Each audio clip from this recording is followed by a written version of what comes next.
तो स्वागत है आपका अपने चैनल ज्ञान आर्मा में। दोस्तों, आज के वीडियो में हम जेरेमी बेंथम के बारे में जानेंगे। जेरेमी बेंथम के उपयुक्ततावाद संबंधी सिद्धांत, जेरेमी बेंथम के प्रमुख राजनीतिक विचार क्या थे, आज के वीडियो में हम यही समझेंगे। चलिए दोस्तों समझते हैं।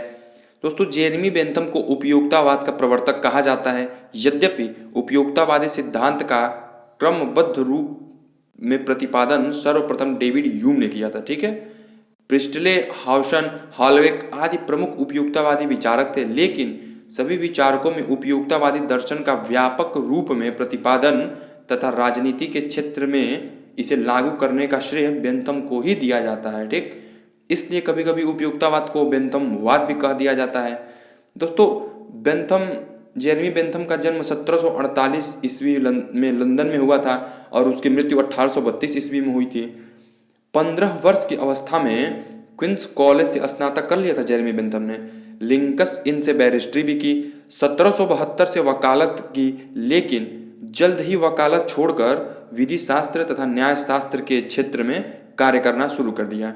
ठीक, बेंथम दोस्तों एक बहुत विशिष्ट प्रतिभाशाली व्यक्ति था और उसके जीवन में लेखन का बहुत ही महत्वपूर्ण स्थान है।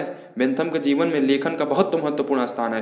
बेंथम पूरे जीवन भर लिखता रहा और उसकी प्रमुख रचनाएं दोस्तों, बेंथम की प्रमुख रचनाएं इस प्रकार हैं।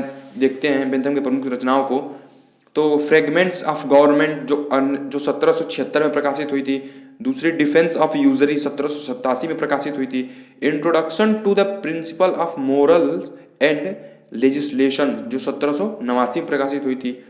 प्रिंसिपल ऑफ इंटरनेशनल लॉ, ठीक, manual of political economy, essays on political tactics 1791 में प्रकाशित हुई थी। ठीक, तो ये कुछ जेरेमी बेंथम की प्रमुख रचनाएं थी जो अपने जीवन में उसने लिखा था। दोस्तों, अब हम जेरेमी बेंथम के उपयुक्ततावाद को समझते हैं। तो बेंथम की संपूर्ण विचारधारा का केंद्रीय तत्व उपयुक्ततावाद का सिद्धांत है।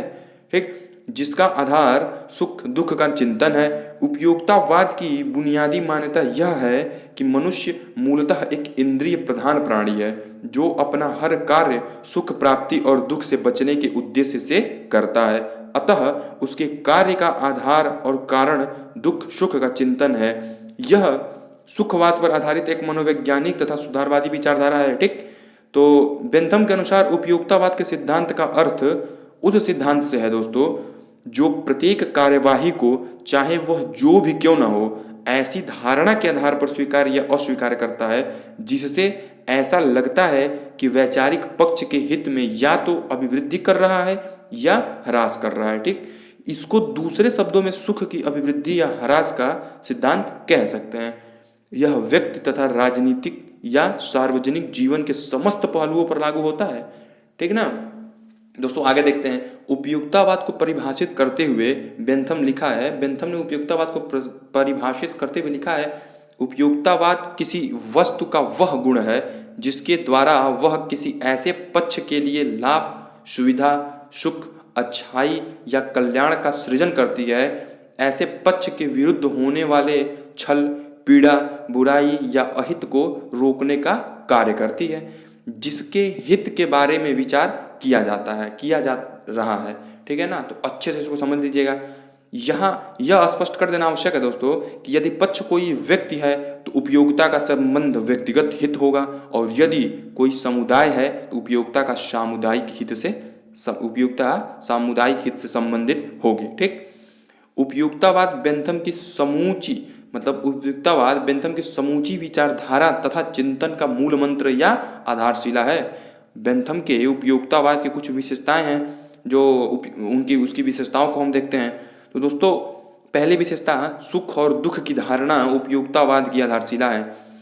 दोस्तों, बेंथम इसके बारे में क्या कहता है, मनुष्य के सभी कार्य सुख दुख पर आश्रित हैं और इसी सुख दुख से उपयोगिता की अनुभूति होती है। उपयोगिता का मापदंड यह है कि वह कहाँ तक सुख की वृद्धि करती है। ठीक, उपयोगिता का मापदंड यह है कि वह कहाँ तक सुख की वृद्धि करती है। बेंथम के अनुसार प्रकृति ने मनुष्य को दो प्रधान प्रभुता संपन्न स्वामियों के अधिकार में रखा है। वे कौन कौन से हैं? तो पहले प्रसन्नता एवं पीड़ा है। ये दोनों हमें उन सब बातों का आदेश देते हैं जो हम कहते हैं या सोचते हैं। ठीक, तो दूसरा है दोस्तों, सभी गुणों में एक जैसे होते हैं। ये दूसरी समझिएगा। तो बेंथम के अनुसार सभी सुख गुणों में एक जैसे होते हैं, उनमें केवल मात्रा का भेद होता है। बेंथम यह कह रहा है। इस संबंध में बेंथम की प्रसिद्ध उक्ति भी है। तो सुख की मात्रा समान होने पर पुष्पिन एक जो एक प्रकार का बच्चों का खेल है उतना ही श्रेष्ठ है जितना काव्य का पाठ। ठीक, तो अब तीसरा देखते हैं। तो सुख दुख के मात्रात्मक अंतर होने के कारण उसे मापा भी जा सकता है। तीसरा उसका पॉइंट है कि सुख दुख में मात्रात्मक अंतर होने के कारण उसे मापा भी जा सकता है। बेंथम के अनुसार सुख की कुछ निश्चित मात्रा दुख की उसी तरह की मात्रा को संतुलित कर सकती है। इस प्रकार सुखों की ऐसी गणना की जा सकती है जिससे व्यक्ति तथा व्यक्तियों के समुदाय के अधिकतम सुखों को जाना जा सके। अतः सुख दुख में के मात्राओं का निर्धारण करने के उद्देश्य से बेंथम सुखवादी मापक यंत्र के सिद्धांत का प्रतिपादन करता है। चौथा पॉइंट देखते हैं दोस्तों। चौथा पॉइंट है राज्य का उद्देश्य अधिकतम व्यक्तियों का अधिकतम सुख। तो बेंथम की दृष्टि में राज्य का आधार उपयोगिता से उत्पन्न होने वाली आज्ञा पालन की आदत है। ठीक, इस प्रकार राजनीति के क्षेत्र में उपयोगिता का सिद्धांत कानून प्रदान करने वालों का तथा शासन का मार्गदर्शन करता है। ठीक, इस प्रकार बेंथम के अनुसार राज्य के आदर्शों का पालन उसकी उपयोगिता का कारण होता है। बेंथम सुख दुख पर आधारित जिस उपयोगिता दर्शन को स्थापित करने का प्रयास किया है बेंथम ने, उसकी आलोचना अनेक विद्वानों द्वारा की जाती रही है। जिन बिंदुओं पर बेंथम के उपयोगितावाद की आलोचना की जाती है वो उन बिंदुओं को हम देखते हैं। तो उसमें पहला बिंदु है भौतिकवादी सिद्धांत। दोस्तों, बेंथम का उपयोगितावाद भौतिकवादी दर्शन है क्योंकि यह केवल व्यक्ति के स्वार्थपूर्ण सुखों पर जोर देता है। इसी कारण अध्यात्मवाद और आदर्शवाद के समर्थकों ने बेंथम के उपयोगितावाद को निम्न श्रेणी का भौतिकवाद कहा है तथा बेंथम के उपयोगितावाद को सुअर दर्शन यानी पिग फिलॉसफी जैसी अपमानजनक संज्ञा दी है। दूसरा बिंदु क्या है, अच्छे से पहले बिंदु को समझिएगा और दूसरे बिंदु को देखते हैं। तो सुखों के गुणात्मक भेद की उपेक्षा। बेंथम सुख को मात्रात्मक मानता है जबकि वास्तविक सुख गुणात्मक होता है, और बेंथम सुख को मात्रात्मक मानता है। सुखों में मात्रा तथा गुण दोनों का अंतर होता है। बच्चों के खेल खेलने से उत्पन्न सुख तथा काव्य पाठ से उत्पन्न सुख में निश्चय ही अंतर होता है।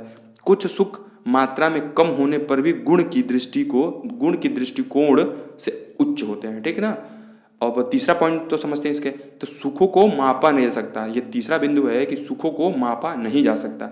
बेंथम ने सुखवादी मापक यंत्र द्वारा सुख दुख को मापने की व्यवस्था की है, किंतु व्यवहार में सुख दुख को मापा नहीं जा सकता। ऐसा कोई मापदंड नहीं है जिसके द्वारा हम किसी भावना की तीव्रता की निश्चित मात्रा की किसी भावना की मतलब तीव्रता की मात्रा को किसी अन्य भावना की तीव्रता से तुलना कर सके। ऐसा कोई मापक यंत्र नहीं है। अब चौथा बिंदु क्या है दोस्तों इसका, तो बहुमत के अत्याचार को प्रोत्साहन। बेंथम प्रत्येक मनुष्य के स्थान पर कानून निर्माण के संदर्भ में अधिकतम व्यक्तियों के अधिकतम सुख की वरीयता देता है। अधिकतम व्यक्तियों के अधिकतम सुख को वरीयता देता है, जिसके कारण समुदाय या राज्य के अल्पसंख्यक वर्ग के हितों की उपेक्षा होगी। शासक का प्रजा पर तब तक अन्याय एवं अत्याचार करने का अधिकार मिल जाएगा जब तक वह बहुसंख्यक वर्ग को अधिकतम सुख देता रहेगा। तो दोस्तों, ये तो हमने इसके जिसको लेकर के आलोचना होती है उन बिंदुओं को अच्छे से समझा। अब बेंथम के उपयोगितावादी सिद्धांत का मूल्यांकन देखते हैं। तो इसको देखते हैं। तो यद्यपि इसके बारे में क्या कहा जा रहा है, तो यद्यपि बेंथम के उपयोगितावादी दर्शन की आलोचना होती रही है, परंतु बेंथम के सिद्धांत ने राजनीतिक दर्शन को नई दिशा प्रदान की है। इस सिद्धांत ने राजनीतिज्ञों और शासकों के समक्ष अधिकतम लोगों के अधिकतम सुख का एक ऐसा आदर्श रखा जिसे नकारा नहीं जा सकता है। इसी कारण हार्मोन ने ठीक ही लिखा है, प्रत्येक लोकतांत्रिक सरकार बेंथम के अधिकतम व्यक्तियों के सुख की वृद्धि और दुख के निवारण के विचार को अस्वीकार नहीं कर सकती है। अब इससे निष्कर्ष जो आया उसको देखते हैं दोस्तों। तो बेंथम का उपयोगितावाद आशावादी और उदारवादी भी है। यह आशावादी है। यह क्यों आशावादी है? क्योंकि भविष्य के प्रति पूर्ण आश्वान है और प्रगति इसका मूल मापक मतलब मूल मंत्र है। प्रगति ही इसका मूल मंत्र है तथा यह उदारवादी क्यों है? तो उदारवादी इसलिए है क्योंकि यह मनुष्य को वैसा ही मानता है जैसा वह है तथा जो उसके स्वभाव के अनुकूल हो उसे सुख प्रदान करना चाहता है।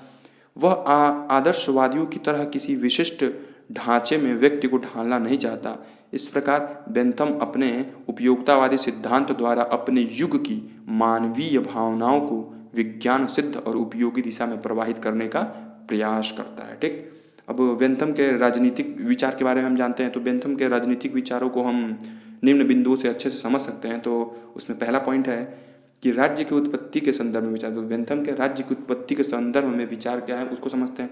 तो बेंथम राज्य की उत्पत्ति का समझौता आदर्शवादी एवं दैवीय सिद्धांतों का खंडन करते हुए यह स्पष्ट करता है कि राज्य की उत्पत्ति का आधार उपयोगिता है, न कि दैवी कृपा।